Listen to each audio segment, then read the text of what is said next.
Chapter 30. Back at Delia's, the kids disappeared into the room with the most technology in it, leaving the parents the freedom to talk out loud. So, Ange, what do you know? It wasn't that long ago that people in Spain had started to call her Ange. Before that, everyone used her full name. But the visit of her brother Augustin and his use of a shortened version of her name had spread. Angelica much preferred her full name, but the cat was now out of the bag. She would have to learn to live with it. Not much more than you. I guess I've spoken to Javi today. Met him for a coffee. Ooh, get you on the handsome detective, and so close to Valentine's Day too. Angelica blushed, and that made her think that there might be more in her feelings for Javi Jones than she was willing to admit. But the thought left her head just as quickly as it entered. The blushing subsided. He seems to think it might be the father. I don't. What makes you say that? Do you know something? Delia probed. I might have accidentally stumbled across Vicente Natchez earlier today. I was out for a drive in the country and started up a conversation with a random man. How random? It was Vicente. He put up this act that he was angry with his daughter. If you listen to his words, then you might think he had it in for her. But if you looked into his eyes, you saw a broken man. I just hope when he speaks to the police he shows more of the broken than the angry. Vicente is a complex character, that's for sure, Delia replied with a chortle, reminiscing about the first time she'd met the man. Vicente and Delia's father used to have a business together. It bombed. Vicente got mad and blamed everyone else for the failure. The two men had remained in contact, but had never gone into business together again. Delia had contacts in the Natchez family. She had kept an eye on what happened with their empire. Complex? I saw a simple man with simple taste when I visited, Angelica responded.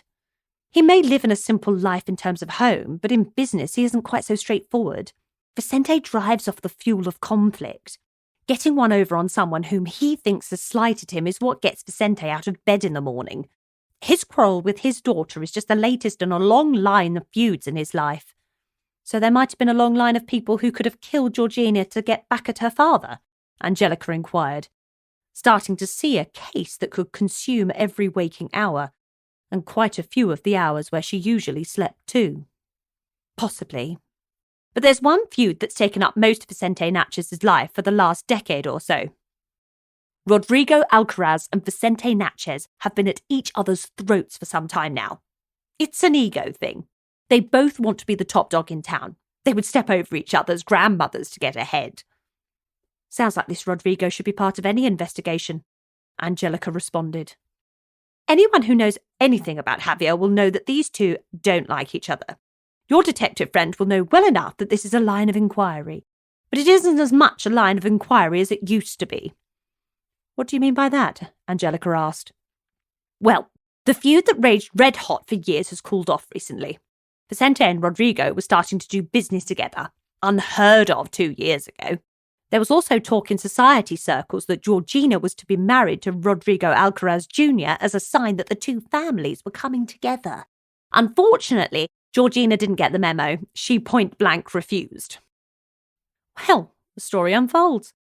Do you think that the refusal might be part of her demise? Angelica asked, more to herself than Delia, which was fortunate because Delia didn't answer. The silence hung in the air for a few moments. As it passed, Angelica had one more question. The English guy who works for Vicente, do you know him? Name? Delia demanded. Alex Grand. No idea who he is. Shall we get the tea on for the kids? And the subject matter of Georgina Natchez's murder disappeared for the rest of the evening. It became two friends and their kids all spending time together, eating food, chatting, and playing games. All the while, Angelica's mind wandered to that poor girl. She wanted to do all she could to help Georgina Natchez. Indeed, the whole Natchez family.